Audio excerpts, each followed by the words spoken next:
गंगापुर की जनता चुनाव के मामले में बहुत जागरूक है। अच्छा, हाँ। विधायक रामकेश मीणा जी दो समुदायों को लड़ाने का काम कर रहे हैं। कौन है शिवरतन? जो चेयरमैन है शिवरतन जी। चेयरमैन, उसको कोई चेयरमैन की इंग्लिश नहीं लिख सकता। वो चेयरमैन की इंग्लिश क्या होती है, किताब पढ़ नहीं सकता। चोरी करने के लिए दूं क्या मैं पैसे? मैं तो पैसे ईमानदार आदमियों को देता हूँ। 2-3 लोग हैं जो गंगापुर में बस वो कैंची अपनी जेब में और जहाँ कहीं फीता लगवा देते हैं, ऐसे ही रास्ते में गए और फीता लगवा दिया, अरे यार लाना, वो एक रिबन भी रखते हैं साथ में। जीरो, कोई काम नहीं कर रहा है। आप तीसरी बार हैं सर, फिर आपके समय में आपने क्या क्या ऐसा विकास काम, अब इसका क्रेडिट कौन ले लेगा, ये लोग या आप ही लेंगे? अब वो फीता वीता लेकर के अगर कोई मान लो इधर काटे आए तो मुझे पता नहीं है कब काट देंगे। ये सारे दिन यही काम करते रहते हैं, जमीन कहाँ, फलाना क्या, ये क्या। भजन लाल जी से मैंने एक दिन पूछा, भजन लाल जी से, मैंने कहा जिला क्यों कैंसिल कर दिया? भजन लाल जी आप तो भरतपुर के रहने वाले हो, चैलेंज दिया। मैंने कहा भैया ढूंढो, मेरी 1000 बीघा जमीन है, तो मैंने कहा जो ढूंढ के लाएगा उसके नाम ही रजिस्ट्री कराऊंगा। मैं तो चैनल पे बोल रहा हूँ, कोई ऐसा रखा हुआ मेरे पास 150 फीट का, मैं वहां बंधा के आऊंगा इनको। कोई ये जो अब ये बीजेपी का कौन है, या मुझे तो अभी बीजेपी का कोई आदमी नजर नहीं आ रहा सक्षम। जब जो चेयरमैन थे उनको अनशन पे बैठना पड़ा, ट्रक यूनियन पे सड़क पे बैठे, वो कोई इनकी औकात नहीं है मेरे को काम करने से रोकने की। लड़कर के पैसे लेकर के आया हूँ और लड़कर के अब और पैसे लेकर के आऊंगा। 50 लाख रुपए मैंने दिए और अब उसको और पजामा पहन करके खुद डोल रहा है वहां पर। बताओ आप, सरकारी जमीन पे मंदिर बनाया, कैसे बनाया सरकारी जमीन पे? इसको तोड़वाओ मंदिर को।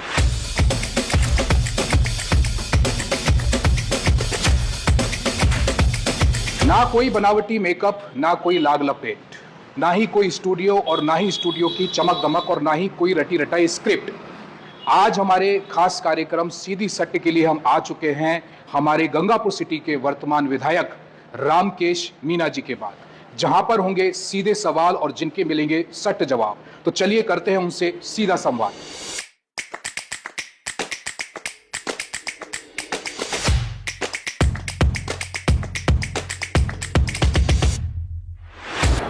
द एक्सपोजर देख रहे सभी दर्शकों को नमस्कार। और आज हम यहां पर आ चुके हैं एक ऐसे शख्सियत जिन्होंने गंगापुर सिटी की राजनीति में अपना एक महत्वपूर्ण स्थान रखा है।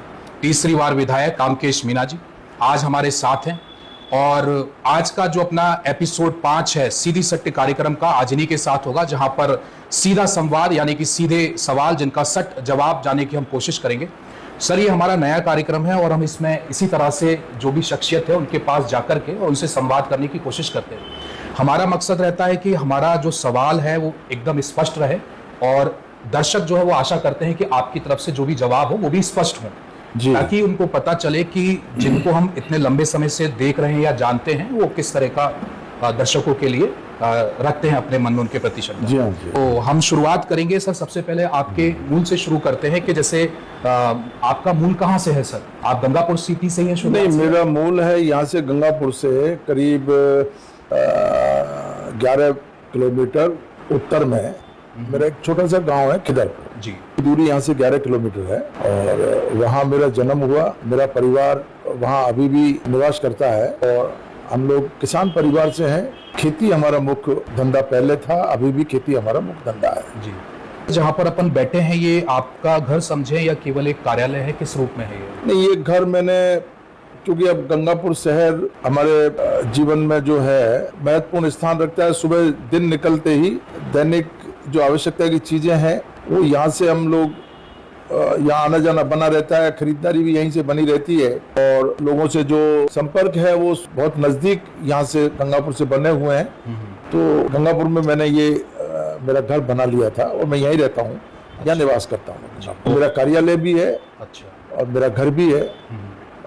मेरी फैमिली जो है वो जयपुर रहती है, मैं यहाँ लगातार यहाँ रहता हूँ। दर्शक हमारे जानना चाहेंगे कि आपकी इस राजनीति में जो शुरुआत है सर वो किस तरह से रही, मतलब ऐसा क्या रहा कि आप इस राजनीति क्षेत्र में आ गए? हम लोग बचपन से, मेरी दिलचस्पी रही राजनीति में जी। जब मैं पढ़ता था उस समय से मैं लगातार राजनीति की जो बातें थी उनको सुनता था, समझता था और कोई राजनीतिक व्यक्ति कोई संपर्क में आता था तो उससे सीखने की मन में लालसा रहती थी। कॉलेज टाइम में भी मैं हमेशा राजनीति में सक्रिय रहा और उसके बाद में मैंने राजस्थान यूनिवर्सिटी से एमए करने के बाद में एमए मैंने हिस्ट्री में एमए किया। अच्छा, आप एमए किए हुए हैं? यस, मैंने मास्टर ऑफ आर्ट मैंने 1982 में की थी। और उसके बाद में डबल एमए करने के लिहाज से मैंने फिलोसॉफी में वहीं राजस्थान यूनिवर्सिटी में एडमिशन लिया था, प्रीवियस कर लिया था। इसी दौरान मेरा आरएएस की जो परीक्षा थी उस परीक्षा में मेरा चयन हो गया था। अच्छा। और सबऑर्डिनेट सर्विसेज में 1983 वाला जो बैच है जी। उसमें मेरे को मौका मिला और मैंने 1985 में सर्विस ज्वाइन की थी कोऑपरेटिव डिपार्टमेंट में जी। और 2000 तक मैंने सर्विस की। 2003 का मैंने ये पहला चुनाव लड़ा था। राजनीति में शुरू से दिलचस्पी होने के कारण और गंगापुर की जो इस क्षेत्र की जो दुर्दशा को मैं देखता था, मेरे मन में ये पीड़ा शुरू से थी कि यार गंगापुर हमारा क्षेत्र जो विकास से अछूता रह गया है, विकास नहीं हो पा रहा है किसी भी कारण से। विकास होना चाहिए, राजनीति में दखलंदाजी के बिना विकास हो नहीं सकता है। और मैं मन में ये पाले बैठा था कि अगर कहीं मुझे मौका मिला तो मैं निश्चित रूप से हमारे क्षेत्र के लोगों का, सभी जाति धर्म के लोगों का, सबका विकास करेंगे। हमारे मैं करता हूँ। आपने कहा कि भाई मैं पढ़ा करता था, तभी से ही आपके मन में थी, है ना, और आप राजनीति का हिस्सा रहे और दर्शकों ने जब सुना होगा, क्योंकि आजकल सर ऐसा ये सभी के मन में रहता है कि अगर कोई राजनेता है, जनप्रतिनिधि है, तो उसको ज्यादा पढ़ने की आवश्यकता नहीं, लेकिन जैसा आपने बताया तो मुझे लगता है दर्शकों के बीच में ये बात जाएगी तो उन्हें शायद पता भी नहीं होगा कि आप आरएएस जो परीक्षा है उसको भी आपने क्वालिफाई किया हुआ है। बिल्कुल बिल्कुल, लोगों को पता भी है, इन लोगों को नहीं पता, आपके चैनल से पता लगेगा। लेकिन सारी पढ़ाई करने के बाद में, सब दुनियादारी देखने के बाद में फिर हम लोग राजनीति में आए हैं। तो इसलिए हमें जो प्रदेश के, देश के जो हालात हैं, देश में जो तरक्की वाली जो जगह हैं, उनको हमने देखा और देखने के बाद में हम जो फीलिंग आती है कि यार हमारा क्षेत्र क्यों पीछे है, हमारे लोगों में अवेयरनेस की कमी है, जागरूकता की कमी है। और लोकतंत्र में जो जागरूक लोग हैं, जो क्षेत्र जागरूक हैं, वहाँ निश्चित रूप से वो लोग आगे बढ़ रहे हैं, तरक्की कर रहे हैं। बिल्कुल सर, इस बिंदु पर भी आएंगे सर। और एक प्रश्न और था आपके लिए कि सर, जैसा अब पता नहीं वो हमने सुना है, हम तक पहुंची है बातें, हो सकता है आप उसको क्लैरिफाई करेंगे वो सही है या नहीं है। तो हमने सुना है कि आपका राजनीति में एक बहुत बड़ा संघर्ष रहा है सर। ऐसा सुनने में आता है कि आप अकेले ही माइक लेकर के और एक अकेला जो स्पीकर हुआ करता था उसको लेकर के कई बार आपने इस तरह की सभाएं की हैं खुद अकेले से। ऐसा कुछ संघर्ष आपका रहा है शुरुआती? नहीं, वो संघर्ष इसलिए रहा चौधरी साहब जी कि ये क्षेत्र हमेशा बहुत दिग्गज लोग मेरे से पहले एमएलए बने। मतलब ये बात सही है सर जो हम बोल रहे हैं? बिल्कुल, आप जो कह रहे हैं वो बिल्कुल सही है। यहाँ बहुत बड़े जो राजनीति के माहिर खिलाड़ी थे, माननीय रिद्धि चंद जी पल्लीवाल 1952 में एमएलए बने, फिर 1957 में बने, 62 में पंडित गोविंद साई जी बैद बन गए थे, हाँ, फिर 67 में फिर रिद्धि चंद जी बने। एक शख्सियत थी रिद्धि चंद जी की। और उसके बाद में उनके परिवार से हरीश पल्लीवाल जी 3 बार वो विधायक बने, बैद जी भी 3 बार विधायक बने यहाँ से हमारे। फिर उनके बाद में भरतलाल जी आए 80 में, एक बार निर्दलीय है। फिर 2 बार हमारे दुर्गा प्रसाद जी अग्रवाल साहब बने। एक बार मान सिंह जी 2013 में, उनको भी मौका मिला। और तीसरी बार मौका मुझे गंगापुर की जनता ने दिया है। तो यहाँ बहुत सक्षम लोग राजनीति में रहे हैं, तो उनके बीच में अपनी जगह बनाना, तो उसके लिए तो मुझे मेहनत करनी थी। तो मैंने जो शुरुआत की वो बहुत निचले स्तर से मैंने शुरुआत की। एक एक गांव ढाणी में मैं गया, एक एक बूथ पे गया, मैंने बारीकी से लोगों की जो नब्ज को टटोला और वो क्या चाहते हैं और किस तरह मैनेजमेंट हो सकता है। तो मैंने उसके लिए ज़बरदस्त तैयारी करके और फिर मैं राजनीति में आया। उसी का कारण है कि मैं बसपा से चुनाव लड़ा, तो मैं बसपा से चुनाव जीता। उसके बाद में निर्दलीय चुनाव लड़ा, तो निर्दलीय भी मेरे को जनता का आशीर्वाद मिला। फिर कांग्रेस पार्टी ने टिकट दिया, तो कांग्रेस पार्टी से भी मुझे आशीर्वाद मिला। गंगापुर की जनता चुनाव के मामले में बहुत जागरूक है। अच्छा, हाँ, चुनाव के मामले में बहुत जागरूक है। और चुनाव में जो वोटिंग करती है जनता, वो बहुत सोच समझ करके और देख करके करती है। तो मैं मानता हूं कि अब तक का जो उन्होंने चुनाव किया है उस पर हम कोई प्रश्न चिन्ह खड़ा नहीं कर सकते। रिद्धि चंद जी ने अच्छा काम किया, हरीश चंद जी ने अच्छा काम किया, बैद जी अपने आप में माहिर थे, 3 बार चुनाव जीत करके उन्होंने गंगापुर को विकास के रास्ते पर आगे बढ़ाया। अपनी अपनी कुवत के अनुसार, अपनी अपनी जो क्षमता है उस क्षमता के अनुसार गंगापुर को तरक्की पर ले जाने का रास्ता अख्तियार करते हुए और पूरी हिम्मत के साथ में, पूरी कौशलता के साथ में आगे बढ़ने का प्रयास किया, लेकिन फिर भी हमारे गंगापुर में अभी बहुत कमी है, बहुत कमी है। सर, जैसे आपने अभी कहा कि आप एक बार बसपा से बीएसपी जो थे चुनाव जीते, शुरुआती शायद आपका वही था। जी हाँ। उसके बाद फिर आप निर्दलीय रहे और उसके बाद फिर आप कांग्रेस। तो इसको अपन कैसे देखें? मतलब लोग कहते हैं कि आप जीत तो गए बसपा से, लेकिन आप हमेशा कांग्रेस के ही रहे हैं। तो अपन इसको एक टिकट का जीता हुआ जननेता कहें, या लोगों का इतना प्यार आपसे बना रहा वो कहें, या कोई एक अपना अच्छा नहीं, उसका कारण है, उसका एक कारण है चौधरी साहब जी।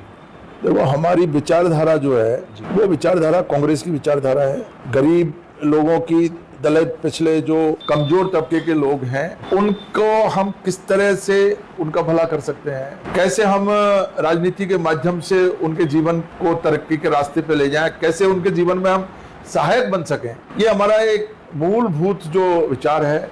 और वो विचार मैं अगर कहीं ढूंढता हूं तो वो कांग्रेस में मिलता है जी। कांग्रेस की जो विचारधारा, जिस पार्टी ने देश को आजाद कराया, आज मैं कह सकता हूं नेहरू जी के टाइम में जो जवाहरलाल नेहरू जी को आज के लोग, आज की जो राजनीतिक पार्टियां हैं, विशेष रूप से बीजेपी के लोग नेहरू जी को कोसते हैं, नेहरू जी के बारे में जब अनर्गल टिप्पणियां करते हैं तो मुझे बहुत दुख होता है। ये सर कोई गिने चुने लोग हैं या सभी किस तरह से? नेहरू जी को, सरदार पटेल को, महात्मा गांधी जी को एक फैशन बन गया इनको टारगेट करना। अच्छा, फैशन बन गया। डॉक्टर अंबेडकर को भी टारगेट करते थे, जबकि आप चौधरी जी, जब हम उनके जीवन को अगर हम गहराई से पढ़ते हैं, देखते हैं, नेहरू जी के समय जो पहला बजट था वो 150 करोड़ का बजट था पूरे हिंदुस्तान का, और 159 करोड़ रुपए उनके पिताजी ने, 159 करोड़ की संपत्ति देश के नाम की थी उस जमाने में। नेहरू जी के समय ना खाने को अनाज था, ना विकास की तो बात ही छोड़िए आप, ना कोई शिक्षा का स्ट्रक्चर था, ना इंडस्ट्री थी, कोई व्यापार नहीं था। देश को लूट करके जो अंग्रेज लेके 200-250 साल तक वो लूटे पिटे देश का प्रतिनिधित्व करने का सबसे पहला जो उनको जो अनुभव हुआ वो नेहरू जी को हुआ।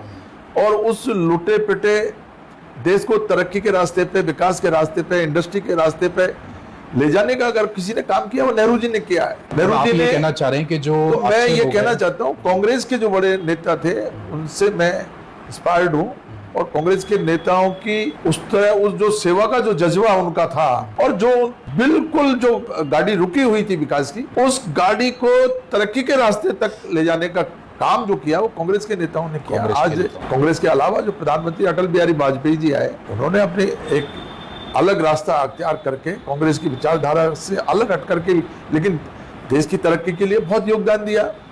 आज की विचारधारा कट्टरवादी हो गई है राजनीति में, कह सकता हूं इसको, और इसका खामियाजा बहुत बड़ा देश को पहले उठाना पड़ा और अब उठाना पड़ेगा। आपसे बात करते हुए मुझे तुरंत ही दिमाग में आ गई एक बात, जैसे आप कह रहे थे टारगेट करते हैं, तो शायद इसीलिए ऐसा ही हम कई बार सुनते हैं कि कोई आपने एक देश पकड़ लिया, और ऐसा देश पकड़ा आपने कि जो पहले से पिछड़ा हुआ है। अगर आप कोई विकसित देश पकड़ते तो आपको उसकी तुलना करनी पड़ती, आपको उसकी तरह काम करना पड़ता। यही कारण है कि ऐसा कहा जाता है बाहर के बीजेपी ने पाकिस्तान को पकड़ा हुआ है ताकि कोई अमेरिका से तुलना ना कर सके, कोई स्विट्जरलैंड से तुलना ना कर सके, कोई फिनलैंड से। उन्हें जो है चौधरी जी, इनको सॉफ्ट टारगेट मिल गया। अच्छा, वो सॉफ्ट टारगेट हिंदू मुस्लिम।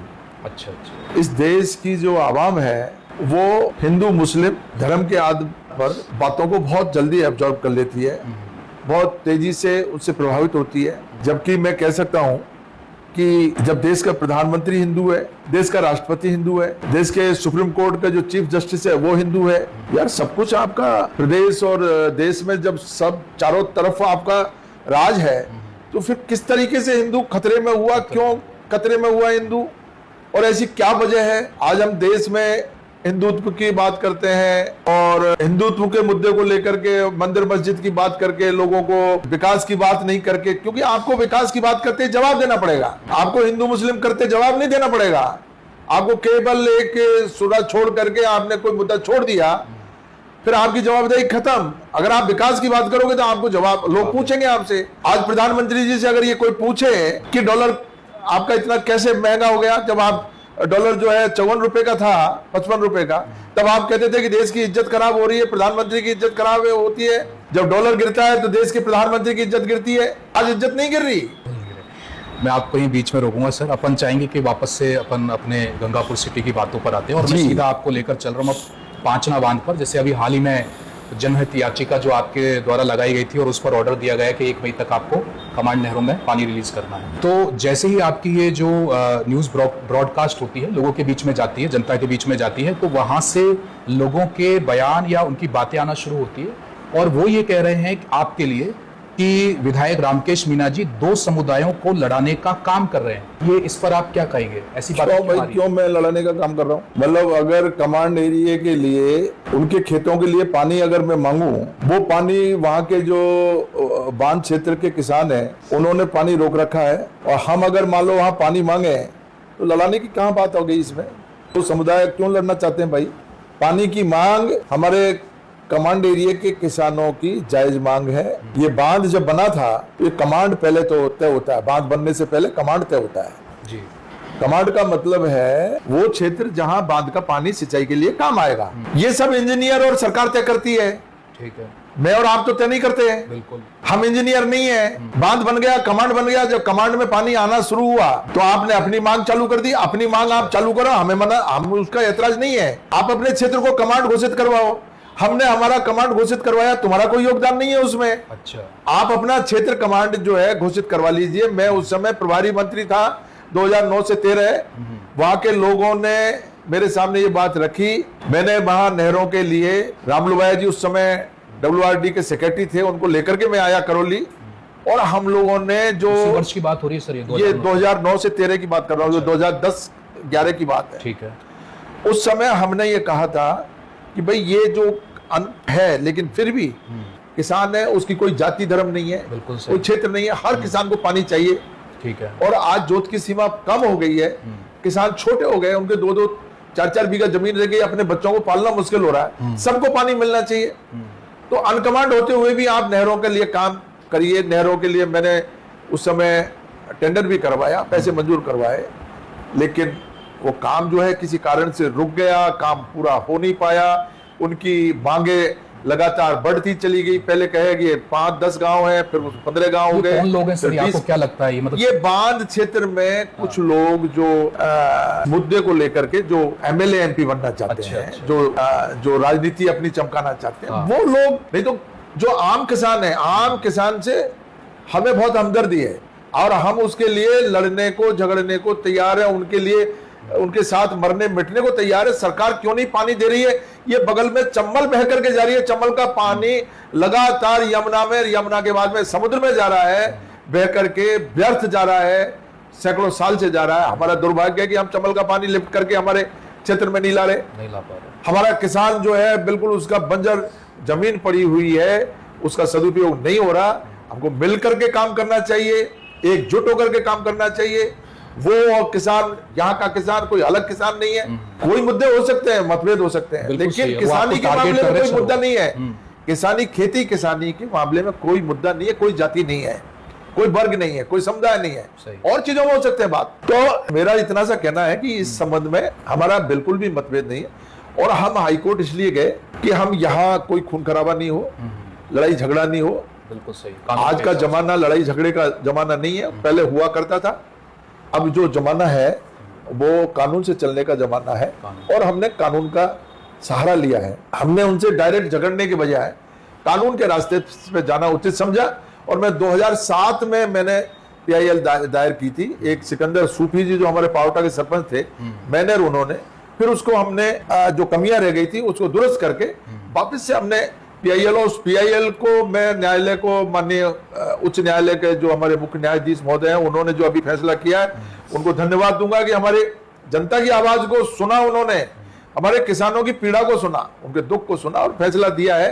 ये फैसला किसी के खिलाफ में नहीं है, इनके हक में जरूर है, खिलाफ किसी के नहीं है। खिलाफ किसी के। हाँ, बांध क्षेत्र के किसान अगर वो ये सोचे कि इसे कोई जीत हार का मुद्दा नहीं है। इस साल तक खेतों को बंजर जो रखा है सरकार ने, ये सरकार की गलत नीति है। संभागीय आयुक्त, जिला कलेक्टर करौली, जिला कलेक्टर सवाई माधोपुर तमाशा देखते हैं ऑफिसों में बैठ करके, यहाँ से अपना टाइम पास करके चले गए। क्यों नहीं बांध क्षेत्र के लोगों को, उनको बुला करके उनसे उनकी बात को, पीड़ा को सुना उन्होंने। उनकी पीड़ा को सुनते, हमारी बात को भी सुनते। कोई सुनने वाला नहीं है, तो ये चलने वाला नहीं है। हम कोई लड़ाने का बिल्कुल भी प्रयास नहीं कर रहे। अगर हमको लड़ाना होता तो हम न्यायालय नहीं जाते, ये मैं आपको कहना चाहता हूँ। अगला सवाल लेते हैं सर। अभी जब हमने शिवरतन अग्रवाल जी जो चेयरमैन है उनसे बात की, तो लोगों जनता के बीच में बातें ये आ रही हैं कि भाई वहां पर सभापति कह रहा है कि उनकी सुनवाई नहीं हो रही, उनकी शिकायत, उनको शिकायत करनी पड़ रही है। बीच में अभी आपकी भी बात आई थी कि भाई कलेक्टर है वो भी ढंग से सुनवाई नहीं कर रहा है। तो लोग ये कह रहे हैं कि भाई जब आप लोग ही ये कह रहे हैं कि हम शिकायत कर रहे हैं तो फिर हम किसकी ओर देखें? मतलब ऐसा व्यक्ति कौन है जिसकी तरफ हम जाएं, जिससे हम अपेक्षा ये आशा रखें कि भाई हमारे काम हो पाएंगे? क्योंकि अभी जमीनी स्तर पर गंगापुर सिटी में तो सर हालत खराब है विकास कार्यों की। ये सवाल तो आप उनसे पूछते, कौन है शिवरतन? जो चेयरमैन है शिवरतन जी, उनसे हमने ये सवाल किया तो वो ये कह रहे हैं कि उन्होंने शिकायत की। ऐसे आगे चेयरमैन, उसको कोई चेयरमैन की इंग्लिश नहीं लिख सकता। वो चेयरमैन की इंग्लिश क्या होती है, किताब पढ़ नहीं सकता। वो दुकानदार है, दुकान करके चला गया और इस गंगापुर को गर्त में ले गया। हाँ, गंगापुर की सारी जो जमीनें हैं उनको सरकारी जमीनों पर कब्जे करवा दिए, अतिक्रमण करवा दिया, गंगापुर के रास्तों को बिल्कुल सकड़ा करके खत्म कर दिया। जो सीवरेज का काम है उसमें से उनसे कमीशनबाजी करके उस सीवरेज के काम को खत्म कर दिया। आज सफाई के नाम पर लाखों रुपए के बिल उठ रहे हैं, सफाई का एक नामो निशान नहीं है। नालियां टूटी पड़ी है, सड़कें खुदी पड़ी है। हमने जो सड़कें बनाई वो सीवरेज के नाम पे उनको वापस तोड़ दिया। एक ही डिवाइडर को त्योहार तोड़ करके डिवाइडर बना रहे हैं। लाइटें आ गई है, मान लो 500 और लगा दिया, उसका बिल 5000 का। क्या हो गया? बजट के नाम पर तो सर उन्होंने ये कहा कि हमारे जो एमएलए हैं उन्होंने अपने एमएलए फंड से मैं पैसा उसको खर्च चोरी नहीं करने किया। के लिए दूं क्या मैं पैसे? मैं तो पैसे ईमानदार आदमियों को देता हूं। मैं कोई कमीशन बाज जो बैठे हुए हैं कमीशन लेने वाले, इन कमीशन बाजों को रुपए नहीं देता हूं मैं। अभी तक आपने खर्च नहीं किया है। मैं दूंगा ही नहीं। अब कोई नया चेयरमैन आएगा कोई बढ़िया, उसको दूंगा। ये कोई या फिर ये जो सरकारी कोई अधिकारी है, अभी एडीएम साहब ने मांगे दिए। अभी तो मेरे को लगेगा, अभी मेरे को 50 लाख रुपए मैंने श्याम बाबा मंदिर के लिए दिए। 50 लाख एक साथ। वो कहते पैसे, लेकिन ऐसे जो मेरे पैसे को लेकर के उसमें से कमीशन खाए तो उनसे दूर रहता हूं मैं। एक सर मुझे ये बताएं आप कि अभी ताजपुर रोड जो है काम चल रहा है, यहाँ रेलवे पुलिया से लेकर और डाबरा रोड तक का। तो आपको क्या लगता है सर इसमें प्रोटोकॉल निभाया गया क्या? नहीं, प्रोटोकॉल को तो ये इनका है ही नहीं। ये तो प्रोटोकॉल ना तो कोई एमएलए को समझ रहे हैं कुछ, ना ये कोई एमपी को समझ रहे हैं। ये तो जो कुछ अधिकारी ऐसे लगा रखे हैं जिनको ट्रांसफर करा के लाए हैं, तो वो अधिकारी इन्हीं को चीफ सेक्रेटरी अपने आप को मतलब समझ रहे हैं कि साहब चीफ सेक्रेटरी हम ही है, विभाग के कलेक्टर हम ही है। और वो ऐसे डरे हुए हैं कि यार ये हमारी कोई शिकायत नहीं करते तो ये कह दें कि फीता काटे हो तो चले जाते हैं फीता काटने। इनको पता नहीं है कि ये सरकारी जो कार्यक्रम है, सरकारी कार्यक्रम है, इसके नियम बने हुए हैं। इन नियमों के तहत आपको काम करना है। अगर जो विधायक है, जो जनता ने चुना है जिसको, वो चीफ सेक्रेटरी से ऊपर उसका प्रोटोकॉल है। बिल्कुल सही। आप उसके बिना सहमति के, बिना उसको फंक्शन में बुलाए आप नहीं कर सकते। लेकिन अब ये लोग कर रहे हैं। कई उसमें 2-3 लोग हैं जो गंगापुर में बस वो कैंची अपनी जेब में और जहां कहीं फीता लगवा देते हैं, ऐसे ही रास्ते में गए और फीता लगवा दिया। अरे यार लाना, वो एक रिबन भी रखते हैं साथ में लगा करके, 4-5 आदमी लगा, ये फीता काट। ऐसा तो नहीं है बीजेपी कांग्रेस मेरे इतने काम मैंने जो सैंक्शन करवाए वो काम, अभी कामों को करो, उनके लिए पैसा लाओ, गंगापुर के विकास की बात करो। जो रोडें सैंक्शन करा रखी है उन रोडों को बनवाइए। सारे स्कूलों की जो बिल्डिंग है वो जर्जर जो पड़ी हुई है, उनमें एक पैसा नहीं लेकर के आए। लेकिन इनकी सुन कौन रहा है? ये लाल सोट से आगे रास्ता नहीं जानते हैं। जो फीता काटने वाले लोग हैं, हमारे पूर्व विधायक जी जो कैंची रख रहे हैं जेब में, लाल सोट से आगे का रास्ता नहीं है उनको पता। विधानसभा में जाकर के 5 साल रह करके आए, जरा पैसे लाते ना भजनलाल जी से, सरकार है उनकी, जाकर के कहते हैं साहब गंगापुर के जो है विकास के लिए मैं कम लाया तो अब लाओ ना।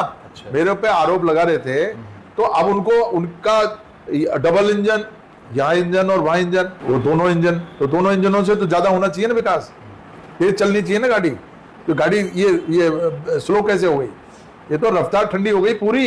एक इनकी कोई सुनवाई नहीं करता। एक वो ये बेडम, वो बेडम जो है जवाहर सिंह बेडम, वो जवाहर सिंह बेडम के यहाँ जाकर के और उनसे कोई ये पुलिस वालों के कोई छोटे अधिकारी ट्रांसफर करा लाते हैं।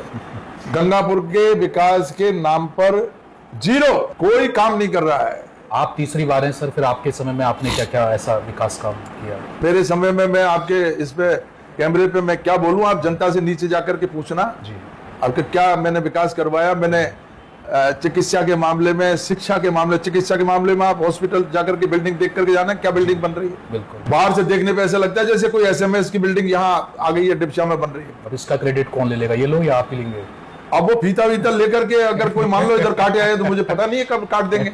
बाकी उनका कोई वहीं कॉलेज की जो है लड़कियों के, महिलाओं का कॉलेज मैंने वहां पर बनाया, बिल्डिंग बन करके चालू हो गया। वजीरपुर में कॉलेज हमने बनवाया। हमारे यहाँ जो यहाँ का जो कॉलेज है पीजी कॉलेज, वो पीजी कॉलेज का सारा जो काम है वो हमने करवाया। सड़कों का काम हमने करवाया। यहाँ तो कौन सा काम हमने नहीं करवाया?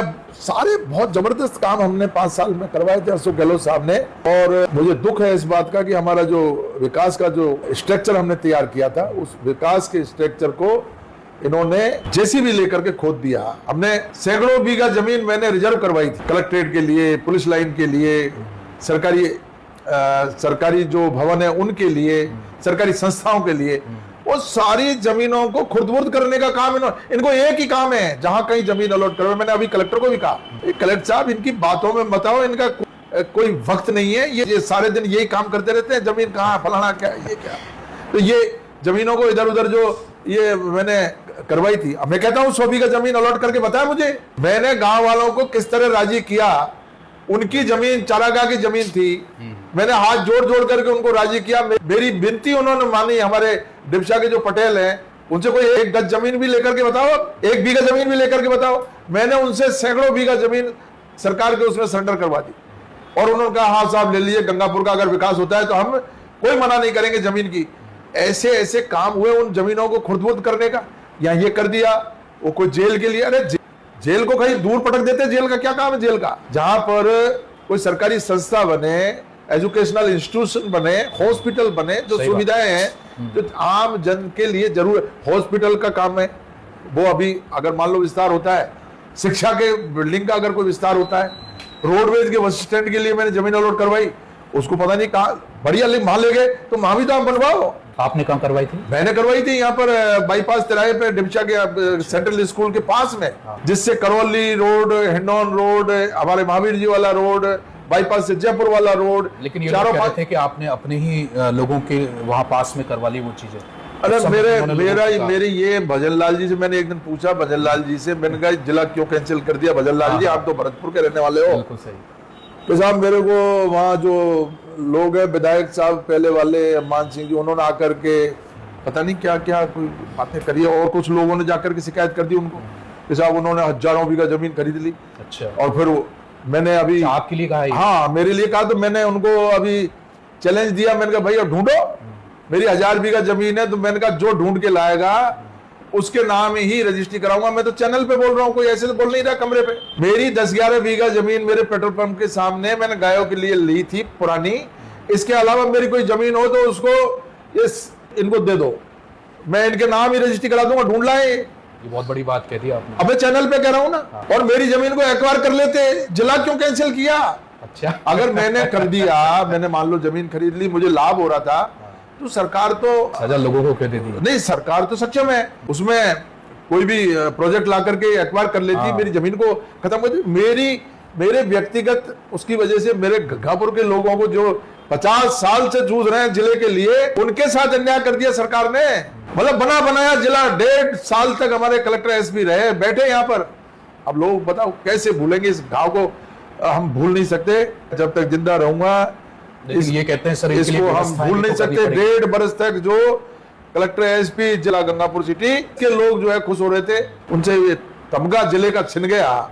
और जिन लोगों ने छिनवाया है, अब उनका ईश्वर, हम तो ईश्वर से ही दरखास्त लगा सकते हैं कि इनके साथ तो इनको जो है न्याय होना चाहिए गंगापुर की जनता के साथ।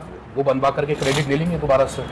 बनवाए, मैं तो कहता हूं अगर वो जिला बनवा दे तो हम तो सबसे पहले उनका स्वागत, मैं खुद चला जाऊंगा, माँ साफा रखा हुआ मेरे पास 150 फीट का, मैं वहां बंधा के आऊंगा इनको। कोई ये जो अब ये बीजेपी का कौन है, या मुझे तो अभी बीजेपी का कोई आदमी नजर नहीं आ रहा सक्षम, जिसकी कोई बात वहां जाकर के कोई सुनवाई हो, या कोई जिसको पॉलिटिकल समझ हो। उनको राजनीतिक समझ नहीं है, व्यक्तिगत द्वेषता की बातें करके, और घर में जैसे कोई जो आपसी झगड़ा होता है ना, इस तरह का झगड़ा करते हैं। इस तरह का झगड़ा राजनीति में नहीं चलता। राजनीति में जिले से किसका वैर है ये बताइए आप? जिले में तो सब all parties, all member, political वो सबका हित है, व्यापारी का हित है, किसान का हित है, सबका हित है। जिला सब किसको नहीं चाहिए, जिला सबको चाहिए। उन्होंने इसी बात को मुद्दा बना दिया।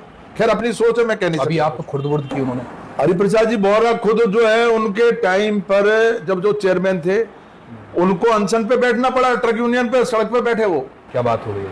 जमीनों को बेच रहे थे, अच्छा, दखलंदाजी कर रहे थे। बैठे वो लोग, वो फिर भी ठीक थे, उन्होंने अच्छा गंगापुर में काम कराया जी। और बहुत ज्यादा लूट खसोट उनके टाइम में नहीं थी। अच्छा, हमारे सबसे ज्यादा काम जो गीता देवी जी हमारे चेयरमैन थी, उनके टाइम में गंगापुर में काम हुआ, नगर परिषद में बोहरा जी के टाइम में हुआ। लेकिन ये तो कई वर्षों तक याद रहेगा। ये बोहरा जी ने एक बात और कही थी सर, वो मैं कहूंगा दर्शकों के सामने वो बात आनी चाहिए। उन्होंने कहा कि अभी की जो राजनीति है वो ऐसी है कि अगर चेयरमैन बीजेपी का है, सरकार बीजेपी के, लेकिन एमएलए अगर कांग्रेस का आ गया तो ये मानिए कि वो कभी काम नहीं करवा पाएगा अपने स्तर पर। लेकिन उनके काम में इसलिए पूछा हमने था कभी व्यवधान नहीं किया। ऐसा व्यवधान हमने राजनीतिक हथियार कभी इस्तेमाल नहीं किया। हमने हमेशा उनको सपोर्ट करके आगे बढ़ा। समय में अभी हाँ, मेरे टाइम में अभी सर वर्तमान में आपका व्यवधान ऐसा दिखता है कि आपको बीजेपी कांग्रेस वाला, या बीजेपी की सरकार वहां पर है, यहाँ पर भी नहीं, ये मेरे देखो ऐसा है, मेरे को कोई इनकी औकात नहीं है मेरे को काम करने से रोकने की। ये मेरी शिकायतें करते हैं, वहां जाकर के बहकाते हैं वहां। अरे ऐसे ही नए वो बन गए एमएलए बन करके और फिर वो मिनिस्टर बन गए तो वो बहकते हैं अच्छा जाकर के। फिर भी मैं लगातार अभी भी मैं 5 करोड़ रुपए लेकर के आया हूँ इंटरनल सड़कों के लिए। अच्छा, और मैंने विधानसभा में, ऐसा नहीं है मुख्यमंत्री जी कोई ऐसे भेदभाव कर सकते हैं, और अगर भेदभाव करेंगे तो हम विपक्ष में हमको लड़ने का संवैधानिक अधिकार है। और मैं लड़ता हूं विधानसभा में, और लड़ करके पैसे लेकर के आया हूं, और लड़ करके अब और पैसे लेकर के आऊंगा और विकास कराऊंगा गंगापुर का। कोई तमाशा नहीं है कि ये ऐसे, ये शिकायत, ये मेरी शिकायत करने में ही लगे हुए हैं। इनको ऐसे पैसे मत दो, इनका नाम हो जाएगा। अच्छा। अरे मेरा क्या नाम हो रहा है? गंगापुर में अगर सड़क बन रही है मेरा नाम हो रहा है क्या? आज बीजेपी के टाइम में अगर सड़क बनेगी तो उसका श्रेय जो है ना बीजेपी को मिलना चाहिए, इनको मिलना चाहिए। अब ये ला तो सकते नहीं एक पैसा, और मैं ला रहा हूँ उसको, और उसको जो है ना रोकने की कोशिश करते हैं। ये लोग आते हैं इनका आपके पास बिल्कुल दिमाग जो है काम नहीं कर रहा ठीक ढंग से। इनको ये समझ नहीं आ रहा है कि हम जनप्रतिनिधि हैं, हमारा काम गंगापुर की जनता की सेवा करने का है। हम यहाँ कोई आपस में ये झगड़ा करने के लिए नहीं है। हम तो, हमारा काम भी उनका काम भी, वो अभी वो पक्ष में है, सत्ता पक्ष में है। भाई गंगापुर के लिए कोई बड़ी योजना लेकर के आओ, बड़ा पैसा लेकर के आओ। अभी 150 करोड़, मैंने 426 करोड़ रुपए का वो मेगा हाईवे निकलवाया। मैंने ये सालोदा से लेकर के और भाभीर जी तक का ये रोड बनवाया। मैंने नांदोती वाले इस रोड को बनवाया। करौली वाला जो 211 करोड़ रुपए सीपी जोशी थी जब मैं प्रसादी लाल जी हम गए, हम उसको लेकर के आए। हमने क्या नहीं किया गंगापुर में? इतने काम जो हो रहे हैं ये सब हमारे टाइम में हुए।